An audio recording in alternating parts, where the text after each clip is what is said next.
What is up, everybody? I'm George Mossey. We're back. This is part 2 of the Smothered Season 4, Episode 10, The Finale podcast, the last episode of this season. So we have a little more to talk about. And also, TLC, we have a bone to pick with you. We feel like this wasn't a good finale. We didn't get any answers, and there's usually not a tell-all. So can we get a tell-all? Can we catch up? Because I Can we want to get an talk about... exclusive interview with any of the castmates? Yes, if any of the castmates want to come on and talk to us about what happened, we're definitely open with that. So speaking of that, Angelica and Soon-Hee have had a lot of issues living with Jason, right? So Jason can be difficult to deal with. We've learned from Soon-Hee that he does not take a lot of initiative in Amara's life. So opposite of that, last night we did see Jason on the show take some initiative, and he gave Amara a bath. And in my mind, I was like, oh, wow, look, he's doing things to help with their daughter. He's taking initiative, right? Wrong. Soon-Hee and Angelica see this as a family tradition for the women of the family to give baths and do that stuff together, and that's off limits to Jason. Now, this situation, I didn't really understand because I know they want him to be more involved, and I felt like this was a good step in that direction because he was babysitting, like Soon-Hee likes to call it, and he did take some initiative to do some more in her life, and it didn't work out that way, and it turned into a huge argument where Jason actually asked Soon-Hee to stop talking to him. He didn't want to hear from her. He only wanted to speak to Angelica, which Angelica found to be very rude and very disrespectful, and it ended up where Jason was giving a suitcase and told to get out of the house. Now, this is a huge cliffhanger because in the episode, he took the suitcase and he left the house. Now, whether or not they're still in the house and he's not there, again, we have no idea. But how do you feel about this situation? Do you think it was time for Jason to leave? It probably was time for them to take a break for a while now. And I feel bad for Angelica because I feel like she was kind of like in the middle of all this. We already know she's really close with her mom. And we already know that she loves Jason because we watched her literally stand by him through Good, Bad, and the Ugly. So I think that it's starting to take a toll on her. I think like her mom's words are starting to get to her because even he was just like, I don't recognize you anymore. And the way that she threw his headset, the look of frustration almost didn't seem like frustration towards him per se, as it more so seemed like towards the whole situation. Like, I just want this to stop. Like, my mom won't stop. You won't stop. I just want to live my life, and I can't please everybody. So I feel like it's something as simple as her throwing those. That was her way of saying, like, enough is enough. And, you know, if getting Jason out the house might calm her mom down a little bit, you know, maybe then they could start, you know, rebuilding and fixing things. But like Jason said, you know, be careful because I might not come back. Right. Type of situation. You might lose out on a relationship. I have said a lot that, I mean, I don't know Jason. I only know like what I see on TV. He might be a great guy, a great dad, great whatever. But like what he's portrayed on the show, I feel as though Angelica could do better. I do think that she needs to try to find a separation between her mother and her relationships.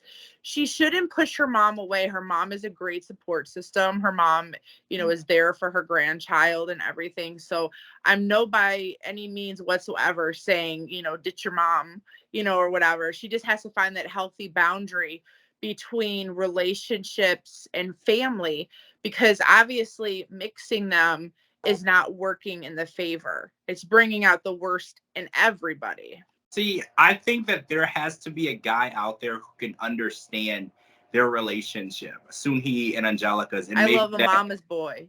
yeah, maybe one of the single mama's boys can actually come into this picture, because I still to this day feel that Soon-Hee is an amazing addition to a family. She helps cook, she cleans, she helps with the house, she takes care of the baby. Like, I don't see how that's a bad situation. Like, I do know that it can be hard to build a connection with someone when there's always someone constantly there in the room with you or whatever. So I understand that part. But this situation is still a situation that most people would envy. So I feel like the right guy will definitely appreciate what Soon-Hee brings to the family. And I know the wrong guy is not going to appreciate it. Some guys don't like in-laws. They don't like family members being around. So the wrong guy is not going to understand, but the right guy is going to get how important it is to have Soon He's so close, and it saves them so much money. From any aspect you look at it, having her there is a positive, but it has to be the right guy to understand that. All right, so last but not least, we saw the retirement party for Mason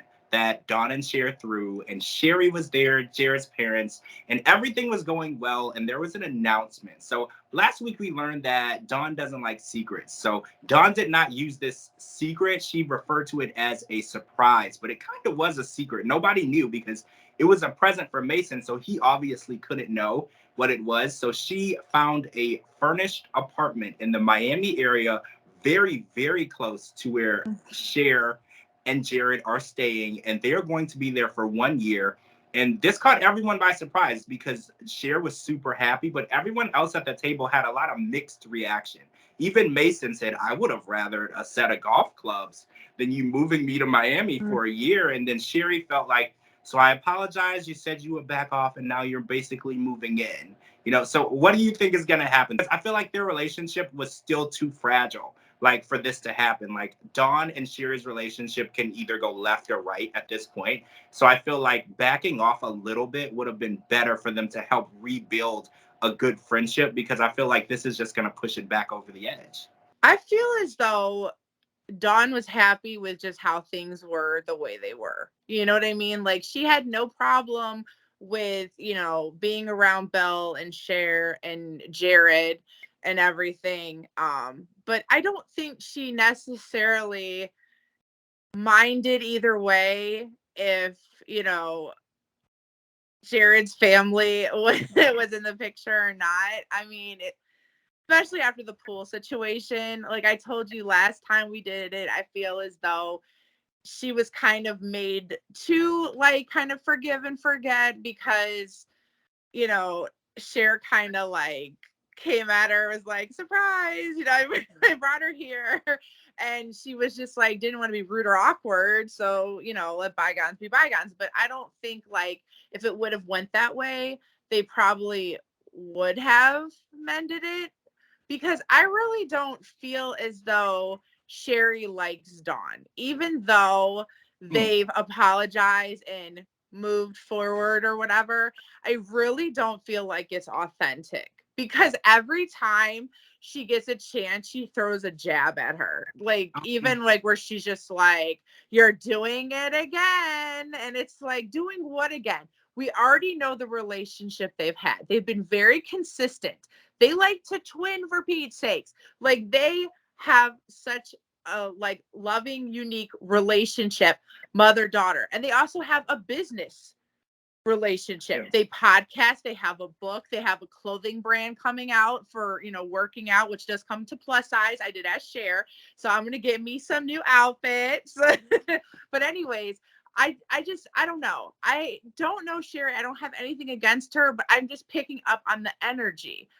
And, obviously Jared feels some type of way, but he's also known Cher for so long. So he kind of just like knows how they are or whatever. But do I think that Dawn was wrong for kind of like pre-planning all this?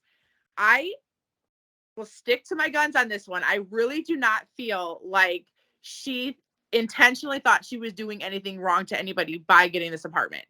I think in her mind, she was just like, you know what? This is awesome. I'm going to be by my family. We're going to have so much fun. Mason retired. He doesn't have to get up and go to work. We can all go by the pool, hang out. And she probably even thought, hey, Sherry and them can come too. We could all just, go and do family things. And I literally would put money on it that was her mindset. Obviously, Cher's going to be ecstatic because her and her mom are best friends.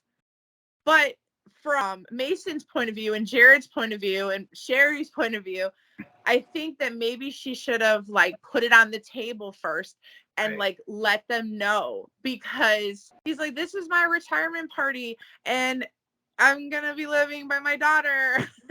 Yay. So I don't know. Like, I just think that she should have probably like said, hey, I have a really good idea, like, hear me out. And then he could have said yay or nay. Or maybe if this is something you want to do, I'll sleep in and go golfing in the afternoon, and you can go rent an apartment, and live there every other weekend or something, just like compromise. So that way, they weren't made to feel like they have no choice. Because if she's signing the lease and she's like, oh, we're already moving in, I made a decision. Now that she's going to have the animosity because her husband might not be exactly ecstatic. We could tell that Jared's family isn't ecstatic. Jared doesn't even look ecstatic. Cher is the only one other than Dawn that's like, let's bring it on. Right. So I think that there's other ways that this probably could have happened that would have been like good news. But like I said, I don't think that Dawn did anything ill will. I think that she did it from the heart.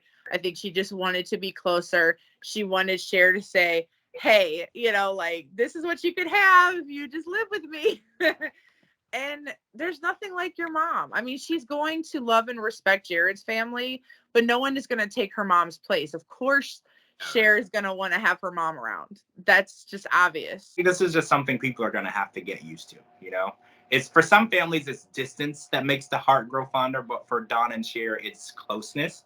So they're just going to have to get used to it. And I feel like Jared is used to it, but it was just a shocking situation because you were like, oh, they're 3 hours away or whatever. This is enough distance where I know that we can have our own separate lives. And now they're 5 minutes away. So it was just a shock value for him. So hopefully we're going to find out soon how close they're living and what they're doing together now. Hopefully a tell-all, or if they want to come on our podcast and talk about it, we would love to have that. So that's it. Smothered season 4, episode 10, the finale. We've covered the whole season. Thank you to all of the mother and daughter duos and families who shared their lives with us, who opened up their hearts and doors so we could watch as a fly on the wall in their lives. We enjoyed it. We thoroughly have learned so much about you guys. We appreciate all of it. Thanks for everyone who watches the podcast. I'm George Mossey. This is my co-host, Heather C., and we will see all of you for Smothered Season 5. Bye.